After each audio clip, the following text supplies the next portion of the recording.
ಆತ್ಮೀಯ H16 news ಅತಿಥಿತ ನಮಗೆ ಸ್ವಾಗತ. ನಾನು ನಿಮ್ಮ MI ಅಥವಾ ಮಲ್ಲಪ್ಪ ಜ್ಯೋತಿ ಅವರ ಆತ್ಮೀಯರೇ. ಈಗಾಗಲೇ ನೀವು ಸಾಕಷ್ಟು ವಿಡಿಯೋಗಳನ್ನು ನೋಡಿದ್ದೀರಿ, ನೋಡ್ತಾನೆ ಇದ್ದೀರಿ ನಮ್ಮ ಧರ್ಮಸ್ಥಳದ ಬಗ್ಗೆ. ಯಾಕಂದರೆ ಇಲ್ಲಿ ಸಾಕ್ಷಿದಾರರು, ಅದರಲ್ಲೂ ಮುಖ್ಯವಾಗಿ ಮುಸುಕುದಾರಿ ಇವತ್ತು ಚಿನ್ನಯ್ಯ ಕಾಲಕ್ಕೆ ತಕ್ಕಂಗೆ ಏನೋ ಥರ ಸ್ಟೇಟ್ಮೆಂಟ್ಗಳು ಬೇರೆ ಬೇರೆ ಮಾಡ್ತಾನೆ ಇರ್ತಾರೆ, ಬದಲಾಯಿಸ್ಕೊಳ್ತಾನೆ ಇರ್ತಾರೆ. ಒಂದು ಟೈಮ್ನಲ್ಲೇ ತಿಮ್ರೋಡಿ ಅವರು ಜೊತೆಗೆ ಮಾತಾಡಿದಲ್ಲೇ ಸ್ಪಷ್ಟವಾಗಿ ಹೆಗ್ಗಡೆ ಮಣಿತನದವ್ರ ಬಗ್ಗೆ ನೇರವಾಗಿ ಆರೋಪ ಮಾಡ್ತಾಯಿದ್ರು. 2023 ವಿಡಿಯೋದಲ್ಲೇ ನಾನು ಹೊರಗೆ ಹಾಕಿದ್ರು. ಹಾಗೆ ಹೀಗೆ 108 ಮಾತುಗಳನ್ನ ಮಾತಾಡಿದ್ದಾರೆ. ಅದರಲ್ಲಿ ನೀವು ನೋಡಿದ್ದೀರಿ ಅದನ್ನು. ಅದು ನಂತರ ಮತ್ತೆ ಬಂದಾಗ ನಾನು ತೋರಿಸ್ತೀನಿ, ಮಾಡ್ತೀನಿ, ಎಲ್ಲ ಇಲ್ಲಿದ್ದು ನನಗೆ ಗೊತ್ತದ. 100 ಶವಗಳನ್ನ ನಾನು ಉಗಿದಿದ್ದೀನಿ, ಅನೇಕ ಬಾಲಕಿಯರ ಶವಗಳನ್ನ ಸಹಿತ ನಾನು ಉಗಿದಿದ್ದೀನಿ. ಅದು ಹೇಳುವಂಥ ಅವ್ರ ಮಾತುಗಳನ್ನ ಕೇಳಿದಾಗೆಲ್ಲ 100 ಶವಗಳು ಸಿಗ್ತಾವ ಅಂಥೇಳಿ ಸ್ಪಾಟ್ ತೋರಿಸಿದ್ರು. 15-16 ಎಲ್ಲರೂ ಅಗದು ನೋಡಿದರು. ಅದರಲ್ಲಿ 1-2 ಕಡೆ ಬಿಟ್ಟರೆ ಹುಡುಗರು ಇಲ್ಲಿ ಮೂಳೆ ಮತ್ತು ಅಥವಾ ನಮ್ಮ ಅಸ್ಥಿ ಪಂಜರಗಳು ಏನು ಸಿಗಲಿಲ್ಲ ಅನ್ನೋದು ಯಾರು ಗೊತ್ತಿದ್ದ ವಿಷಯ. ಅದು ಅದ್ರ ನಂತರ ಮತ್ತೆ ಅದನ್ನು ಉಲ್ಟಾ ಹೊಡೆದ್ರು ಅವ್ರು. ನಿಮಗೆ ಗೊತ್ತದ, ಆರಂಭದಲ್ಲೇ ಹೆಗ್ಗಡೆ ಅವ್ರನ್ನ ವಿರೋಧ ಮಾಡ್ತಾ ಬಂದರು. ಹೌದು, ಇವರಿಗೆಲ್ಲ ಕಾರಣ ಅವರು ಅಂತೇಳಿದರು ಮುಸುಕುದಾರಿ ಇದ್ದಾಗ.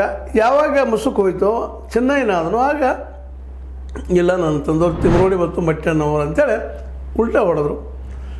ಮಧ್ಯದಾಗೆ 163 ಅಡಿಯಲ್ಲಿ, ಎರಡನೇದಾಗೆ 153 ಅಡಿಯಲ್ಲಿ ಮತ್ತು ನಮ್ಮ ಕೋರ್ಟ್ಗಳಿಗೆ ಸ್ಟೇಟ್ಮೆಂಟ್ ಕೊಟ್ಟೆ ಮತ್ತೆ ಬದಲಾಯಿಸರು. ಈಗ ಮತ್ತೊಂದು ಬದಲಾವಣೆ ಮಾಡ್ತಾಯಿದ್ದಾರೆ 3ನೇ ಸಲ. ಈಗ ಇನ್ನೂ 10 ಜನರು ಒಂದೇ ಸ್ಥಳದಲ್ಲಿ ಹೋಗಿದ್ದೀನಿ, ಅದರಲ್ಲಿ ಯುವತಿಯರಿದ್ದಾರಾ ಅಥವಾ ಸಣ್ಣ ವಯಸ್ಸಿನ ಬಾಲಕಿಯರಿದ್ದಾರಾ ಅಂಥೇಳಿ ಸ್ಟೇಟ್ಮೆಂಟ್ ಕೊಟ್ಟಿದ್ದಾರೆ. ಅದು 183 ಅಡಿಯಲ್ಲಿ. ಏನಿದೆ ನಡೀತಾ ಇದೆ ಅಂತ 10 ಜನರು ಒಂದೇ ಕಡೆ ಹೂತಿದ್ದೀನಿ. ಅದು ಕೋವಿಡ್ ಸಮಯದಲ್ಲೇ. ಇದು ಒಂದಿಷ್ಟು ಭಾಳ ಗಂಭೀರವಾದ ಪ್ರಶ್ನೆ. ಯಾಕಂದರೆ ಕೋವಿಡ್ ಸಮಯದಲ್ಲಿ ಯಾರೂ ಎಲ್ಲೂ ಹೊರಗೆ ಹೋಗುವಂಥ ಪರಿಸ್ಥಿತಿ ಇದ್ದಾಗ ಅಲ್ಲಿ ಹೆಂಗೆ ಬಂದರು ಇವರು, ಅಲ್ಲೇನು ಮಾಡಿದರು ಅನ್ನುವಂಥ ಒಂದು ಪ್ರಶ್ನೆ. ಆದರೆ ಇನ್ನೊಂದು, ಈ 10 ಜನ ನಿಜವಾಗಿಯೂ ಒಂದೇ ಸ್ಥಾನದಲ್ಲಿ ಹೋಗ್ತಿದ್ರೆ ಇದು ನಿಶ್ಚಿತವಾಗಿಯೂ ಹೆಗ್ಡೆಯವ್ರಿಗೆ ಮತ್ತೊಂದು ಹೊಡೆತು ಬೀಳ್ತದೆ ಅನ್ನೋದು ಎರಡು ಮಾತಿಲ್ಲ. ಆದರೆ ಅವೇನೋ ಸಿಗ್ತಾವೆ ಅನ್ನೋದು, ಸಿಗ್ತಾವೆ ಬಿಡ್ತಾವೆ ಬೇರೆ ಮಾತು. ಅದು SIT ಮಾತ್ರ ಕನ್ವಿನ್ಸ್ ಆಗಿದೆ, ಹೌದು ಆಗಿರಬಹುದು ಅಂತೇಳಿ. ಅದಕ್ಕೆ ಅದನ್ನೂ ಒಂದು ಪರೀಕ್ಷೆ ಮಾಡೋದು. ಕನ್ವಿನ್ಸ್ ಅಂದರೆ ಇಟ್ ಮೀನ್ಸ್ ಇರ್ಬೋದು, ಇಲ್ಲದೆ ಹೋಗಿರ್ಬೋದು, ಆ ಮಾತು ಬೇರೆ. ಆದರೂ ಅದನ್ನು ನೋಡೋಣ, ಏನು ಸತ್ಯ ಎಷ್ಟು ಬರ್ತದೆ ಅದರೊಳಗೆ, ಸುಳ್ಳು ಎಷ್ಟದ, ಸತ್ಯದ ಎಷ್ಟದ ಅನ್ನೋದು ಜನರಿಗೆ ತೋರಿಸೋ ದೃಷ್ಟಿ ಇಟ್ಕೊಂಡು ನಮ್ಮ SIT ಅವರು ಅದನ್ನು ಕೂಲಂಕುಷ ತನಿಖೆ ಮಾಡ್ಬೇಕಂತ ಮುಂದೆ ಹೆಜ್ಜೆ ಇಟ್ಟಿದ್ದಾರೆ. ಇವೆಲ್ಲನೂ ಗಮನಿಸಿದಾಗ ಈ ಚಿನ್ನಯ್ಯ ಎಷ್ಟು ಮಟ್ಟಿಗೆ ಸತ್ಯ ಸುಳ್ಳ ಅನ್ನುವಂಥದ್ದು. ಇದ್ರ ಜೊತೆಗೆ ಇನ್ನೊಂದಿಷ್ಟು ಈ ಚಿನ್ನಯ್ಯನ ಸಹೋದರಿಯನ್ನು ಮತ್ತು 2ನೇ ಹೆಂಡತಿಯನ್ನು ಕರೆದು ಅದು ಮಾತಾಡಿಸ್ತಿದ್ದಾರೆ SIT ಅವರು. ಈ ಸಲ SIT ಜವಾಬ್ದಾರಿ ಭಾಳ ದೊಡ್ಡದಾಗಿಬಿಟ್ಟದ. ಯಾಕಂದ್ರೆ ಹತ್ಯೆಗಳು 1-2 ಅಲ್ಲ, ಇವು 100. ಯಾರು ಮಾಡಿದರು, ಯಾಕೆ ಮಾಡಿದರು, ಏನು ಮೋಟಿವ್ ಏನಿತ್ತು ಅವ್ರದ್ದು, ಅದರ ಉದ್ದೇಶ ಏನಿತ್ತು ಅವ್ರದ್ದು, ಅವಶ್ಯಕತೆ ಇದೆಯಲ್ಲ. ಅಂಗಾಂಗಗಳಿಗಾಗಿ ಇದೆಲ್ಲ ಮಾಡಿದ್ರೆ ಮಾರಾಟಕ್ಕಾಗಿ, ಕಿಡ್ನಿ ಇರ್ಬೋದು, ಹಾರ್ಟ್ ಇರ್ಬೋದು, ಮತ್ತೊಂದು ಇರ್ಬೋದು, ಕಣ್ಣಿರ್ಬೋದು, ಏನೂ ಇರ್ಬೋದು, ಅವಳು ಮಾನಸವಾಗಿ ಮಾಡಿದ್ದಾರೆ ಇದನ್ನೆಲ್ಲ. ಯಾಕಂದ್ರೆ ಇವೆಲ್ಲ ಪೋಸ್ಟ್ ಮಾರ್ಟಮ್ ಆಗಿದ್ದು ಎಲ್ಲಪ್ಪ ಅಂತಂದ್ರೆ ಸರ್ಕಾರಿ ಆಸ್ಪತ್ರೆಯಲ್ಲ, ಇವೆಲ್ಲ ಆಗಿದ್ದು ಈ ಒಂದು KR ಹೆಗ್ಗಡೆ ಅವರ ಪ್ರೈವೇಟ್ ಹಾಸ್ಪಿಟ್ಲಲ್ಲಿ. ಯಾಕೆ ಬೆಳ್ತಂಗಡಿ, ಈ ಒಂದು ಬೆಳ್ತಂಗಡಿಯಲ್ಲಿ ಒಂದು ಶೈತ್ಯಾಗಾರದ ಅಥವಾ ಈ ಒಂದು ನಮ್ಮ ಹೆಣಗಳಿಡುವಂಥ ಜಾಗದ ಅಲ್ಲಿ ಪೋಸ್ಟ್ ಮಾರ್ಟಮ್ ಮಾಡೋ ಸಾಧ್ಯತೆ ಅಲ್ಲಿ ಯಾಕೆ ಮಾಡಲಿಲ್ಲ, ಅಥವಾ ಮಂಗಳೂರಲ್ಲಿ ಬೇರೆ ಬೇರೆ ಗೌರ್ಮೆಂಟ್ ಹಾಸ್ಪಿಟಲಲ್ಲಿ ಯಾಕೆ ಮಾಡಲಿಲ್ಲ ಅನ್ನೋಕ್ಕೆ ಇವತ್ತು ಗೊತ್ತಿರಲಿಲ್ಲ. ಈ ಕೊಲೆಗಳು ನಿರಂತರವಾಗಿ ನಡೀತಾ ಇದ್ದಾವೆ. ಇವತ್ತು ನಾನು ಪರ್ಪಸ್ಲಿ ಸೋಮನಾಥ್ ನಮ್ಮ ನಾಯಕರ ಮಾತು ಯಾಕೆ ಬಾಜು ಹೊಡ್ತಾ ಇದ್ದೀನಿ ಅಂದರೆ ಅದನ್ನು ಬಿಟ್ಟು ಇದನ್ನು ಮಾತಾಡುವಂಥದ್ದು ಇವತ್ತಂತ. ಇವು ಹೆಣಗಳಿಷ್ಟೆಲ್ಲ ಆದರೂ ಇದರ ಕಾರಣಕರ್ತರು ಇವತ್ತಿಗೂ ನಮಗೆ ಸಿಗ್ತಾ ಇಲ್ಲ. SIT ಪ್ರಕಾರ, ಸರ್ಕಾರದ ಪ್ರಕಾರ ಉಳಿದವರು ಆರೋಪ ಮಾಡ್ತಾ ಇರ್ತಾರೆ. ತಿಮ್ರೋಡಿ ಆರೋಪ ಮಾಡ್ತಾರೆ, ಮಟ್ಟಣ್ಣವ್ರು ಆರೋಪ ಮಾಡ್ತಾರೆ, ರವಿ ಪ್ರಸನ್ನ ಆರೋಪ ಮಾಡ್ತಾರೆ, ತಮ್ಮನ್ನ ಆರೋಪ ಮಾಡ್ತಾರೆ, ಜಯೇಂದ್ರ T ಅವರು ಆರೋಪ ಮಾಡ್ತಾರೆ, ಎಲ್ಲ ನಡೆದಾವ. ವಿಠಲ್ ನಮ್ಮ ಗೌಡ ಮಾಡ್ತಾರೆ, ಇದನ್ನು ಆರೋಪ ಮಾಡ್ತಾರೆ.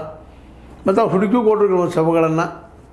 ಇವೆಲ್ಲ ಗಮನಿಸಿದಾಗ ಇಷ್ಟೆಲ್ಲ ಹೆಂಗೆ ನೋಡೋದು, ಯಾಕೆ ನೋಡೋದು, ಇವತ್ತಿಗೂ ನಿಗೂಡಿದು. ಇಷ್ಟಾಗ ಬಯಲಾಗಬೇಕಾಗಿತ್ತು. ಆದರೆ ದುರಂತ ದುರ್ದೈವ ಅನ್ಬೋದು, ಮತ್ತೆ ನಿಂತರೂ ಗೊತ್ತಿಲ್ಲ. ಇವತ್ತಿಗೂ ಅದು ಹೊರಗೆ ಬರ್ತಾಯಿಲ್ಲ. ಯಾಕಂದ್ರೆ ಇವೆಲ್ಲ ಆರೋಪ ಮಾಡೋದು ನೇರ ಹೆಗ್ಗಡೆಯವ್ರ ಮೇಲೆ. ಹೆಗ್ಗಡೆಯವ್ರನ್ನ ಮುಟ್ಟುಬಿಡ್ತಾರೆ. ಇವರು ಸರ್ಕಾರಕ್ಕಿಲ್ಲ, ಯಾವುದೇ ಪಕ್ಷಕ್ಕೂ ಇಲ್ಲ. ಯಾಕಂತಂದ್ರೆ ಒಂದು ದೊಡ್ಡ ಸಂಸ್ಥೆ, ಧರ್ಮಸ್ಥಳದ್ದು ಧಾರ್ಮಿಕ ಸಂಸ್ಥೆ, ಆದರೆ ಹೆಡ್ ಹಿಂಗೆ ಮಾಡಲಿಕ್ಕೆ ಸಾಧ್ಯನಾ ಅನ್ನೋದು ದೊಡ್ಡ ಮೂಲಭೂತ ಪ್ರಶ್ನೆ. ಇದನ್ನು ಕೆಳಗಿದ್ರೆ ನಮ್ಮ ಕುರ್ಚಿಗೆ ಆಪತ್ತು ಬರ್ತದನ್ನೋ ಭಯ ಈ ರಾಜಕಾರಣಿಗಳಿಗೆ. ಹೀಗಾಗಿ ಇವತ್ತೆಲ್ಲರೂ ಮೌನ, ದಿವ್ಯ ಮೌನ ತಾಳ್ತಾ ಇದ್ದಾರೆ ಆ ವಿಷಯ ಬಂದಾಗ. ಆದ್ರೆ ಈ ನಡುವ 2ನೇ ಸಲ ನಮ್ಮ ಚೆನ್ನಯ್ಯ ಹೇಳಿಕೊಟ್ಟಿಲ್ಲ ಇದಕ್ಕೆಲ್ಲ ಮಾಡಿಸೋರು ತಿಮ್ರೋಡಿ ಅವರು ಮತ್ತೊಬ್ಬರು ಅಂದಾಗ ಅವ್ರು BJP ನಾಯಕರು, RSS ನಾಯಕರು, ಸಂಘ ಪರಿವಾರ ನಾಯಕರು, JDS ನಾಯಕರು ಮ್ಯಾಲೆ ಏರೇ ಬಂದಿದ್ರು ಎಲ್ಲರೂ ಕೂಡ. ಇಲ್ಲ ಪರಿಹಾರ ಆಯಿತು, ಇವು ತಪ್ಪದ, ಹೆಗ್ಡೆಯವರು ಮುಕ್ತರಾದರು ಆರೋಪಗಳಿಂದ ಅಂತೇಳಿ ಏನೋ ಎಲ್ಲ ಮಾಡಿದರು. ಆದರೆ ಇವತ್ತು ಅವರು ಯಾಕೆ ಮೌನ ಆಗಿಬಿಟ್ಟಿದ್ದಾರೆ. ಉಳಿದ ಪಕ್ಕ ಒಂದು ಕಾಲಕ್ಕೆ ಸೊಲೆಬೇಲೆ ಹೆಸರು ಗೊತ್ತದ ಚಕ್ರದ ಸೊಲೆಬೇಲೆ ಆಗಿರ್ಬೋದು, ನಮ್ಮ ಮೈಸೂರಿನ ಇನ್ನೊಬ್ಬ ಪ್ರತಾಪ್ ಸಿಂಹ ಆಗಿರ್ಬೋದು, ಉಳಿದವರು ಅಲ್ಲೆಲ್ಲಿ ನಮ್ಮ ಯತ್ನಾಳರಾಗಿರ್ಬೋದು. ಇವರು ಸಾಕಷ್ಟು ಟೀಕೆಯನ್ನು ಮಾಡ್ತಾಯಿದ್ರು, ಇಲ್ಲ ನಮ್ಮ ಧರ್ಮದ ಹೆಸರು ಕಳಿಸ್ತಾ ಇದ್ದವರು ಎಲ್ಲ ಅಂತೇಳಿ. ಬಟ್ ಇವತ್ತು ಯಾಕೋ ಏನೋ ಅವರು ಮೌನ ಆಗ್ತಾಯಿದ್ದಾರೆ, ಉತ್ತರ ಕೊಡ್ತಾ ಇಲ್ಲ, ಇದ್ರ ಬಗ್ಗೆ ಮಾತಾಡ್ತಾ ಇಲ್ಲ. ಎಲ್ಲರಿಗೂ ಭಯ ಶುರುವಾಗಿದೆ. ಹೌದು ಭಯ ಕರೆ ಇರ್ಬೋದು ಅಂತೇಳಿ. ಯಾಕಂದ್ರೆ ಒಂದಲ್ಲ ಎರಡಲ್ಲ, ಸಪೋಸ್ ಈಗ ನಾಳೆ 10 ಎಲ್ಲ ಶವಗಳು ಒಂದೇ ಕಡೆ ಸಿಕ್ಕುಪ್ಪ ಅಂತಂದ್ರೆ, ಅವ್ರು ತೋರಿಸಿದ ಜಾಗದಲ್ಲಿ ಹೊಂಟು ಅಂತಂದ್ರೆ ನಿಶ್ಚಿತವಾಗಿ ಒಂದು ದೊಡ್ಡ ಶಾಕಿಂಗ್ ಮತ್ತು horror effect on the Dharmasthala Heggade ನಿಶ್ಚಿತವಾಗಿಯೂ. ಯಾಕೆ ಇಷ್ಟು ಹೆಣಗಳು ಯಾಕೆ ಹೋದಪ್ಪ ಒಂದೇ ದಿನದಲ್ಲೇ? ಮತ್ತು ಈಗ ನಿಮ್ಗೆ ಗೊತ್ತದ ಇದರಲ್ಲಿ ಅಪರಿಚಿತ ಹೆಣಗಳು ಸಾಕಷ್ಟು ಹಾಗೆ ಅಪರಿಚಿತ ಆಗ್ತಾವ. ಯಾಕಂದರೆ ಬಂದಂಥ ದೇವಸ್ಥಾನಕ್ಕೆ ಹೋದಂಥವ್ರು ಅಲ್ಲಿ ವಾಸಿಸುವ ಸ್ಥಳದಲ್ಲಿ ಅಂದ್ರೆ ಆ ವಸತಿ ಗೃಹಗಳಲ್ಲೇ ಸುಮ್ಮನೆ ಯಾರನ್ನೋ ಬಂದವ್ರಿಗೆ ಅಲ್ಲೇ ಮರಳಿಗೆ ಅವಕಾಶ ಮಾಡಿಕೊಡ್ತಾರೆ. ಅವ್ರ ಹೆಸರನ್ನು ತೆಗೆದುಕೊಳ್ಳೋದಿಲ್ವ, ಅವ್ರ ID ಕಾರ್ಡ್ ತೆಗೆದುಕೊಳ್ಳೋದಿಲ್ವ, ಅವ್ರ ವೋಟರ್ ಕಾರ್ಡು ಮತ್ತೇನು ID ಗುರುತು ಹಿಡಿದಿಲ್ವ. ಅವರೆಲ್ಲ ಅಪರಿಚಿತರು ಹೆಂಗಾದರು? 100 ಶವಗಳು ಯಾವ ಆಧಾರದ ಮೇಲೆ ಅಪರಿಚಿತ? ಮುಂಜಾನೆ ತರೋದು, ಸಂಜೆ ಅಂದರೆ ಹುಗಿದು ಬಿಡೋದು, ಇವೆಲ್ಲ ಯಾಕದು ಅನ್ನೋದು ಇವತ್ತಿಗೂ ಉತ್ತರ ಸಿಗ್ತಾಯಿಲ್ಲ. ಇವತ್ತು ಪೊಲೀಸರ ಕಾರ್ಯ ನಡೀತಾ ಇದ್ದಾವೆ. ಆವತ್ತಿನ ಕಾಲಕ್ಕಿದ್ದಂಥ ಪೊಲೀಸರು, ಆ ಪಂಚಾಯಿತಿ ಅಧ್ಯಕ್ಷರು, ಅಲ್ಲಿ ಅದಕ್ಕೆ ಆಡಳಿತ ವರ್ಗದವರು ಎಲ್ಲರೂ ಇವತ್ತು ಪ್ರಶ್ನೆ ಮಾಡ್ತಾ ಇದ್ದಾರೆ, ಇದು ಯಾರ ಅಂತೇಳಿ. ಇದೀಗಾಗಲೇ SIT ಗೊತ್ತದ ಯಾರು ಏನಂತೇಳಿ ಅವ್ರು ಆರೋಪ ಮಾಡಿದ್ದ. ಆದರೂ ಅದನ್ನು ಇವತ್ತಿಗೂ ಮಧ್ಯಂತರ ವರದಿಯಲ್ಲಾಗಲಿ ಎಲ್ಲೂ ಆಗಲಿ ಹೊರಗೆ ಬಿಡ್ತಾ ಇಲ್ಲ. ಯಾಕೋ ಏನು ಅನ್ನೋದು ಇವತ್ತಿನ ಮತ್ತೊಂದು ಪ್ರಶ್ನೆ. ಹೀಗಾಗಿ ಪ್ರಶ್ನೆಗಳ ಹಾವಳಿಯಲ್ಲೇ ಸ್ವತಂತ್ರವಾದ ಮೀಡಿಯಾಗೆ ಬೇಕಾಗಿರುವುದು ಸ್ವತಂತ್ರ ಧ್ವನಿ. ಆ ಸ್ವತಂತ್ರ ಧ್ವನಿ ಉಳಿಸಲು ನೀವು ಮಾಡಬೇಕಾದದ್ದು ಇಷ್ಟೇ. ಅದೇನಪ್ಪಾ ಅಂತಂತಂದ್ರೆ ನಿಮ್ಮ ಕೈಲಾದಷ್ಟು ಸಹಾಯ ಈ ಚಾನಲ್ಗೆ ಮಾಡಿ ಹಾಗೂ ನಿಮ್ಮ ಧ್ವನಿಯನ್ನು ಕಾಪಾಡಿಕೊಳ್ಳಿ. ನಮ್ಮ ಧರ್ಮಸ್ಥಳದ ಜಾಗ ನಿಂತಿರೋದು ಇವತ್ತೆಲ್ಲರೂ ಸಂಶಯ ಪಡೋಂಗಾಗ್ಯದ. ಅದರಲ್ಲೂ ಈ ಒಬ್ಬ ಸಾಮಾನ್ಯ ಜನ, ಚೆನ್ನೈನಂಥವರು, ಇನ್ನುಳಿದ ಜನ, ಕೆಳ ಜಾತಿಯ ಜನ, ಇವರೆಲ್ಲ ಕೊಡ್ತಿರೋದು ಹೇಳಿಕೆಗಳ ಬಗ್ಗೆ ಅಷ್ಟು ಗಂಭೀರವಾಗಿ ಸರ್ಕಾರ ಯಾಕೆ ತೆಗೆದುಕೊಳ್ತಾ ಇಲ್ಲ ಅಂತೇಳಿ, ತನಿಖೆ ಯಾಕೆ ಮಾಡ್ತಾ ಇಲ್ಲ ಅಂತೇಳಿ ಅನ್ನೋದು ಒಂದು ದೊಡ್ಡದಲ್ಲ. ತನಿಖೆ ಮಾಡ್ತಾ ಇಲ್ಲ ತರಲಿಕ್ಕೆ ಸಾಧ್ಯ ಇಲ್ಲ, ಅದು ಮಾಡ್ತಾ ಇದ್ದಾರೆ, ಅದನ್ನು ಹೊರಗೆ ಹಾಕ್ತಾ ಇಲ್ಲ ಅಂತ ಕೆಲವೊಂದು ಜನ ಮಾತಾಡ್ಕೊಳ್ತಾ ಇದ್ದಾರೆ. ತನಿಖೆ ನಡೆದದ, ಸ್ವಲ್ಪ ಟೈಮ್ ತೊಗೊಳ್ತದೆ ಅಂತೇಳಿ. ಒಟ್ಟಾರೆಯಾಗಿ ಈ ಧರ್ಮಸ್ಥಳದ ಈಗಿನ ಡೆವಲಪ್ಮೆಂಟ್ಗಳು, ಈಗ 10 ಶವಗಳು ಒಂದು ಕಡೆ ತೋರಿಸುವಂಥದ್ದಾಗಿರ್ಬೋದು, ಅದೇ ಕಾಲಕ್ಕೆ ಇನ್ನೊಂದಿಷ್ಟು ಈ ನಮ್ಮ ಚೆನ್ನಯ್ಯನ ಹೆಂಡತಿ, 2ನೇ ಹೆಂಡತಿ ಮತ್ತು ಅವಳ ಸಹೋದರಿ ಎನ್ಕ್ವೈರಿ ನಡೆಸಿದ್ದಾರೆ. ಅವರು ಇನ್ನೂ ಹೇಳಿದ್ದಾರೆ. ಇವತ್ತು ಎಲ್ಲ ಹೊರಗೆ ಬರ್ತಾ ಇಲ್ಲ, ಭಾಳ ಜನರ ಮಾತುಗಳನ್ನು ತೆಗಿತಾ ಇದ್ದಾರೆ. ಒಂದು ರೀತಿ ಏನೋ ಸಮಾಧಾನ ನಡೆಸೋದು, ಒಟ್ಟು ತನಿಖೆ ಮುಂದುವರೆದಿದ್ದಾರೆ. ಆದರೆ ಯಾರು ಇದರ ಮೂಲ ಅಪರಾಧಿಗಳು ಅನ್ನೋದನ್ನು ಈ SIT ಹೊರಗೆ ಬಿಡ್ತಾ ಇಲ್ಲ ಅನ್ನೋದು ಎಲ್ಲರಿಗೂ ಗಾಬರಿಗೊಳಿಸ್ತಾ ಇದೆ. ಯಾಕೆ ಫಸ್ಟು ಎಂಥ ಭಯಂಕರ ಇದ್ದಾನೆ ಆ ಮನುಷ್ಯ, ಇದರಿಂದಿದ್ದಾವ ಅನ್ನೋದು ಇವತ್ತು ಪ್ರಶ್ನೆ. ಅಷ್ಟೊಂದು ಶಕ್ತಿ ಅದನ್ನು ಅವ್ರಿಗೆ. ಅವ್ರ ಮಾತನ್ನು ಕೇಳಲಾರದಷ್ಟ ವೀಕಾ, ಪಾಲಿಸುವಷ್ಟು ವೀಕ ನಮ್ಮ ಸರ್ಕಾರಗಳು ಮತ್ತು ನಮ್ಮ ಪೊಲೀಸ್ ಅಧಿಕಾರಿಗಳು ಅನ್ನುವಂಥದ್ದು ಭಯನೂ ಕಾಡಲಿಕ್ಕತ್ತದ. ಅಂದ್ರೆ ಸತ್ಯ ಮುಚ್ಚಿ ಹೋಗಬಾರ್ದು ಒಂದೇ ಉದ್ದೇಶಲ್ಲೇ. ಆದರೆ SIT ಮಾತ್ರ ದಿನಕ್ಕೆ ಸತ್ಯದ ಕಡೆ ಹೋಗ್ತಾ ಇದೆ ಅಂತೇಳಿ. ಆದರೆ ಈ ಮಧ್ಯಂತರ ವರದಿಯನ್ನು ನಮ್ಮ SIT ಹೊರಗೆ ಬಿಡಬೇಕಾಗಿತ್ತು, ಬಿಟ್ಟಿಲ್ಲ. ನೋಡೋರು ಬಿಡ್ಬೋದು, ಇಷ್ಟಲ್ಲ. ಯಾಕೆಂತಂದ್ರೆ ನಡೆದ ಸಾಮಾನ್ಯ ಘಟನೆ ಅಲ್ಲ, 100 ಸಾವುಗಳು, ಕೊಲೆಗಳು, ಅತ್ಯಾಚಾರಗಳು ಅಂತ ಅನ್ನೋದು ಮಾತ್ರ ಈಗಾಗಲೇ ಸ್ಪಷ್ಟ ಆಗಿದೆ. ಯಾರು ಅನ್ನೋದಷ್ಟು ಬೇಕಾಗಿದೆ.